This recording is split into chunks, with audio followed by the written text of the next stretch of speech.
Hi, so welcome back. This is the third and final in the series. And this video, like this week's topic, is really the focus here. What is the future of legal practice? Are we talking about the death or the end of the legal profession as we know it?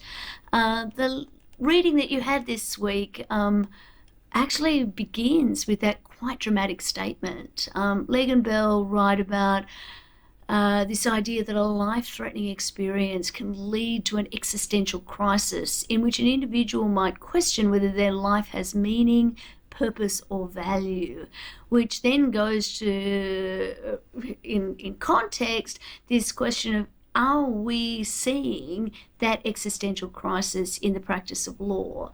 And does the practice of law continue to have meaning, purpose, or value? They write about the rise of legal AI and the joy that commentators have taken in predicting the demise of lawyers could in fact be that existential moment for the profession. They say that lawyers are accustomed to criticism, but artificial intelligence requires deeper reflection. And we've been looking already at in this week's content about the ways in which we might undertake that reflection. And I've challenged you in the assignment to really reflect and to consider how technologies work with the profession and within the profession. I think in order to really make sense of the chapter, the model that I gave you in the very first video today, the desirability, feasibility, and viability, will really help you to think about what value is. Much of the commentary about future lawyers' use of technology is in the context of the value that technologies can bring that no alternative people, processes, or systems can offer. But ultimately it's being measured in dollar terms. And I think if we are going to hold on to this notion of the profession, that we need to be able to find something more when we think about value than just making things cheaper or faster. Now look, speed and efficiency and cost are definitely important concerns, and lawyers need to address these. They have duties to address them, but they are not the only concerns. Value is really a much broader concept. It includes principles and behaviours that are beneficial or important to the client, to the legal system, to the court, and to the lawyers and the communities in which they work. Legg and Bell talk about three kinds of value that are important: expertise, ethics, and human-specific characteristics or skills. And in previous videos in this week, I've tried to unpack the idea of expertise, the way that it's changing, to challenge you to think about the ethical consideration and to highlight those human-specific values, characteristics, and skills. I think it's also important that we think about the broader context of the profession, and Legg and Bell focus in on this idea as well. They talk about the way that the profession is a social institution and part of the social structure. Lawyers serve a variety of clients in a range of different practice settings. Those clients have a range of needs, but the lawyers work in accordance with a consistent ethical framework. Lawyers also perform an institutional role in the administration of justice and the maintenance of a democratic society. So let's actually move forward. I want to, the other thing that Legg and Bell point out is that there are a range of threats, but also opportunities that arise as a consequence of the emergence of new technologies. So on the opportunities side, we're seeing new tools that make it easier and faster, more efficient, more cost effective, all of those things, to do the work. These tools are enhancing the way that we practice, which has significant social and cultural benefits for lawyers as well. We're not doing the same thing every day. I genuinely believe that technology can take much of the drudgery out of the work. It does this by removing routine and repetitive work. It's also exceptionally good at identifying patterns quickly and effectively. Of course, it needs to be trained to do that. And the ability to transfer knowledge from one computer to another mind-numbingly fast, particularly when you think about the time it takes to upskill new employees or to bring people on board. And of course, the work that, particularly for in-house counsel, the compliance and red tech technologies can do, have significant impacts on the effectiveness of their ability to do those jobs. So what are the threats? Of course, there is an ongoing existential threat, if you will, that we will be replaced by the robots. In talking about this, though, we do need to understand the cognitive bias that works to impact the way we think about technology change. The research shows that we tend to overestimate the effect of technology in the short term and then underestimate it in the long term. The whole Legg and Bell book is focused on AI.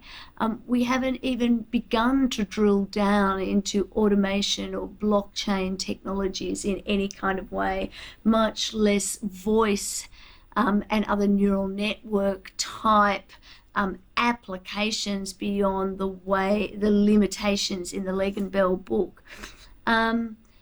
In 2019, the American Bar Association reported that approximately 10% of law firms were using AI. And my guess is that they were using AI in fairly limited ways. That is not a significant number. But when you think about video conferencing, how boosted by the pandemic for sure, but how there was limited use of that technology for a long time, and then boom, everything changes. I think that we need to be looking for that tipping point, if you will. The other kind of threat, I think, is the time and energy that's required to train AI, particularly over time, as we see it being pointed more generally and at less narrow or specific applications. And really understanding what training AI means for our education as lawyers, but also the ways that we actually amass the skills and expertise that we need to train when so many technologies are sitting underneath that, not trained, or as black boxes.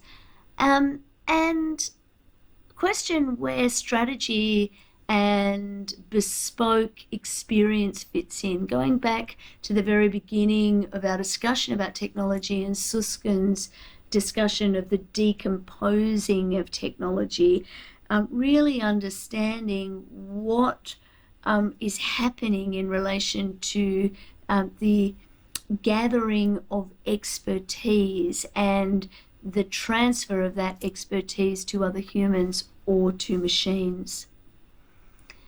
Now, before we start talking about disruption, I think one of the ways that I can illustrate this best is to tell you a story. So I'm going to tell you the story about a company. You will have heard of it, but I'm not going to use its name initially.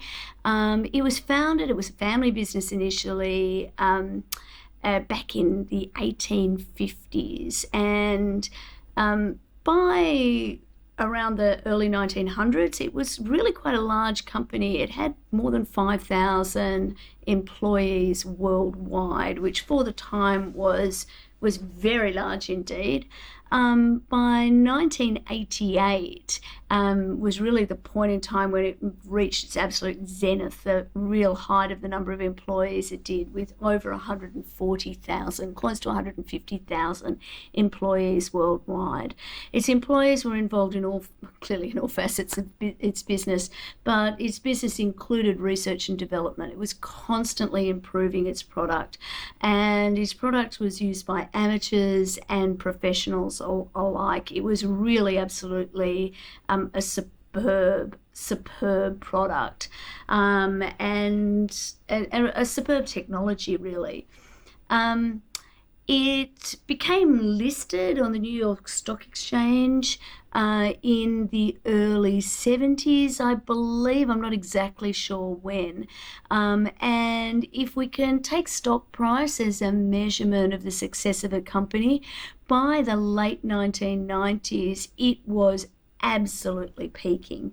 But it was around that time too that it had a kind of alternative technology that it had been working on, its R&D teams had been working on, and its board basically looked at that technology and thought, well, actually, this is nowhere near as good as the technology that we are delivering now.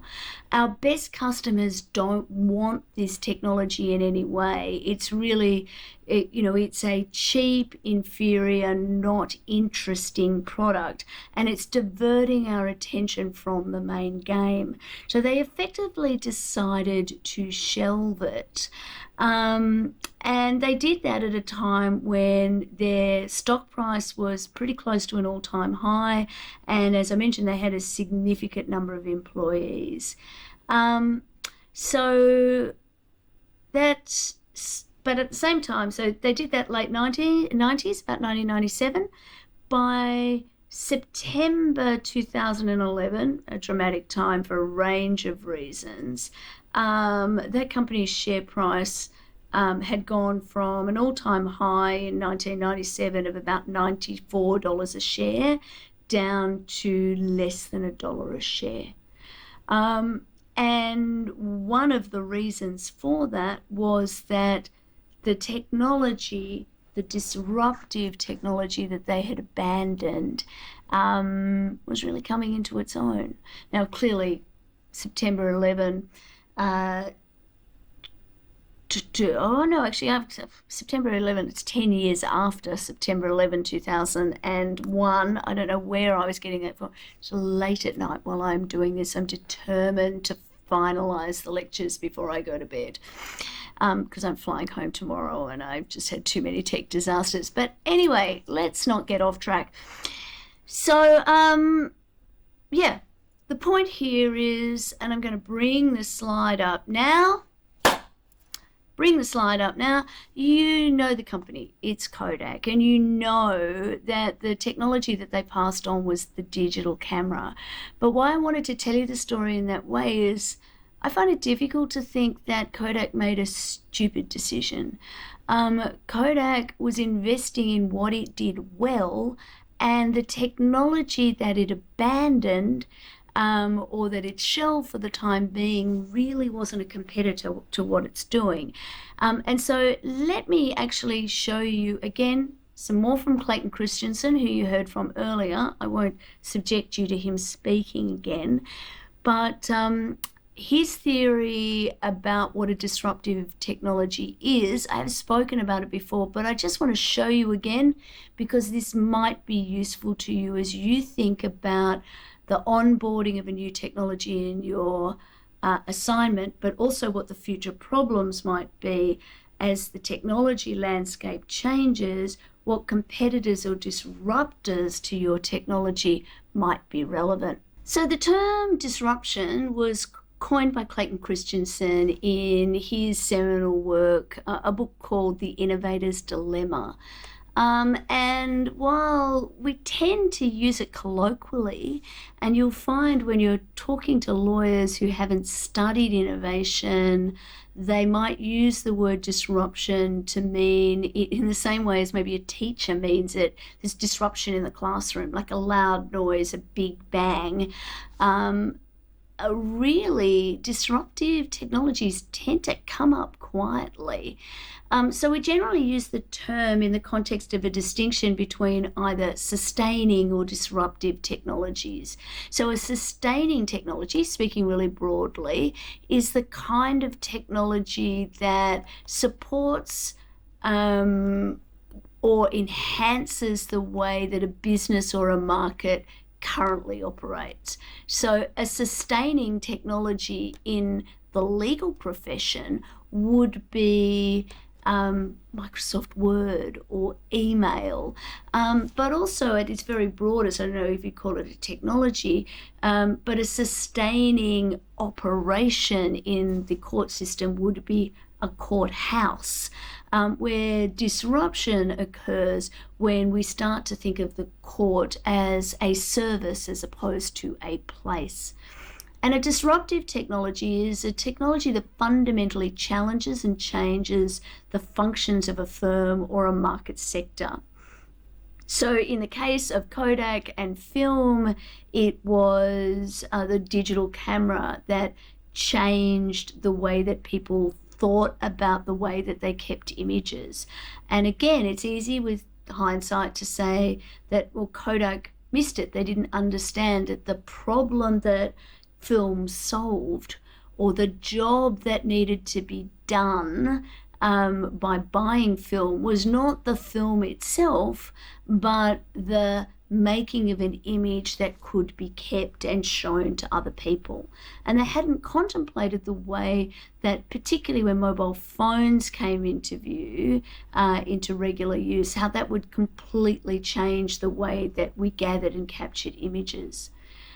So the term digital disruption generally refers to the process of disrupting products, services, or processes to create usually a better customer experience.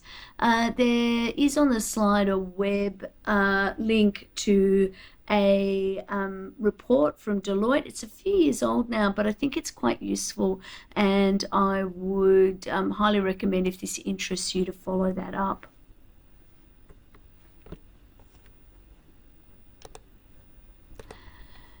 So the next few slides are really basically designed to try and explain what disruptive technologies are. So if we have a sustaining technology, over time we see that product performance starts lower but continues to improve. But when we think about what our customers expect, there will always be customers who want high-end performance. They have a demand trend for high-end performance, but there will always be people who need much less and who are really prepared to receive a lesser service for a lesser fee. So at the high-end performance demand trend in relation to legal services, we might be talking about complex litigation, mergers and acquisitions, competition law work, or bespoke transaction contract writing. At the low end performance trend, we might be talking about no contest divorces, where the clients are generally in agreement and nobody is messing up here. So what they require is help with navigating a legal system, but they don't need the bespoke negotiation. So at time T1, let's talk like mathematicians, an initial product might be just good enough at the bottom end, but over time we see that it continues to improve and ultimately outstrips the high-end demands of its customers. So by the time we get to sort of the third point in time, the supplier providing a sustaining technology continues with what is working and delivers a product that in fact exceeds the needs of many of their customers. I think thinking about Microsoft Word or Outlook is a really good example here. Most of us do not use these tools to their fullest extreme, but the technology and the the complexity that is available in them could well surprise many of you, how complex and what it is that they can actually achieve. But what they can actually do significantly outstrips what it is that most of the customers or users of that technology expect that it can do. So when we have a disruptive innovation, often by the time it launches, it's way below the expectations of everybody, including the low-end performance requirements. So at that time, at early stages, it's never perceived as being a threat because it doesn't meet the needs. It is the grainy, nasty, cumbersome, expensive tool that the digital camera was in the 1990s, that really it was hard to imagine that it would ever have any impact on real photography or real film. But as you can see, over time, that technology progresses, matches, may even become a new sustaining technology.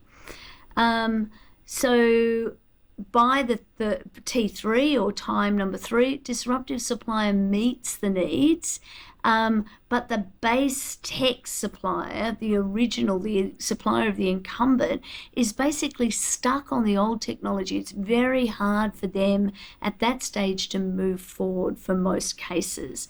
And so the sweet spot is that time when the disruptive product is available to and is meeting the needs of the big client base, but it's not too late for it to change. And so we see that this leads to what an economist would call an S-curve pattern, that we see one sustaining technology gets beat out by a disruptive technology, which becomes the new sustaining technology. So MySpace gets disrupted by Facebook, gets disrupted by Instagram, bought out, they become the same thing, but now TikTok or Snapchat might be old school now, who knows? I hope that you see the point. So Christensen, a large part of his research is around why sustaining enterprises fail. Often it's because they're too late to recognize the impact of a disruptive technology, and they disregard or discard potential innovations. Kodak, IBM, and Xerox, all brands that you will be aware of, have been guilty of this. It's in fact because those companies listen to their customers, they've become invested in the technologies that provide those customers with the kinds of products that they want.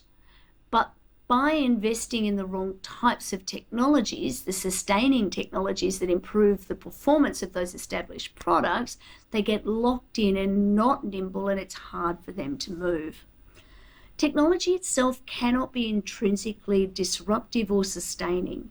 It's actually the managers or the operators who deploy the technology who ultimately are the disruptors, or it's the new underlying business models that are brought about by the technologies themselves that are disruptive. And Susskind has really nailed talking about this, particularly in the future of the profession. Apologies on the slide there is S missing from Professor Suskind's name. So how do we deal with this? If we're thinking about the way that the profession is changing, there are a range of factors in addition to technology that may be relevant to this analysis. So technology, sure, it brings benefits and challenges, rapid change, high cost, security, infrastructure, training costs, all of that kind of thing. But the other things that are relevant too are environmental factors, increasing globalization, and also changes to the way that the processes that are available for doing legal work before we even get into the high-end technology. Things like increased specialization, changes to the way that people work in the profession, the way that they move from firm to firm and role to role, and the role that liberalisation in the market has played. I'm really going back now to the concepts that we spoke about in the first week. A whole range of different factors are changing the profession, and I think it would be foolhardy to just point to technology. As emerging leaders and lawyers in the profession, it makes sense to think about and to understand the range of factors that is impacting change. Because, as I said before, a disruptor doesn't need to be a technology. It's really around the ways that we operate the business and we use those technologies to do law in a new way. I mentioned the Deloitte, slightly old report now, but their fuse and bang report, as they call it, I think is really worth having a look at, even though it is a little bit old. They do offer new reports every year, but I like the map that I'm going to show you on the next slide, which is my final slide for this week, I promise. I like the way that they have gone to this effort of mapping this this idea of how digital disruption is going to affect a range of industries in Australia. And you can see that professional services, and the law is a professional service, sits in what they call the short fuse, big bang area. So what they're essentially saying is change is happening rapidly and quickly, and that while the impact of change, technology change, is likely to be greater in ICT and media and in finance than it is in professional services generally, they are still right up there. Now, this report, as I said, now I think it's 2016, so it's a few years old. We're seeing that as we move that y-axis across, as we think about the way in, what has happened over recent years, we can see that education, agriculture, and regtech, so government services, are being eaten up in this in technology change as well. I had a whole little line around professional services so I could see where we sit. So that's all I really want to say about the future, in the sense that I can't point to the future and say this is what is going to happen. The one thing I know for sure about the future is it won't be the same as today. And probably the second thing that I'm almost as confident about is that any prediction we make will not come true exactly as we predict it. But I think we can make sensible and strategic decisions. I think we can really dive deep and make sure that we understand the problems that we're asking technology, including in that broad sense business structures and pricing models, to solve, and that we can continue to push that healthy tension between the law as a profession and the law as a business in ways that challenge or incentivize, is probably a better word, incentivize further developments and efficiencies in a market sense within the profession, but also hold us as a profession to account when it comes to our focus on access to justice, our focus on our clients, our duties to obey the law, and our duties to the court, and our duties to each other and to the profession as a whole. I think I've loved being a lawyer my entire life, and I think now is an exciting time to become a lawyer, because I think that you are in a position where you can, provided that you are smart about the ways that you learn to use and live with technology, you can find yourself doing the bespoke and interesting work with much less of the drudgery than may have gone before. Hope you have a good week. Enjoy your tutorial, and I'll see you next week for week 6, the end of which we will be officially halfway there. I'll be back in Australia by then, and so hopefully a little less chaotic when it comes to the technology. Thanks for your patience, and we'll speak soon. Cheers.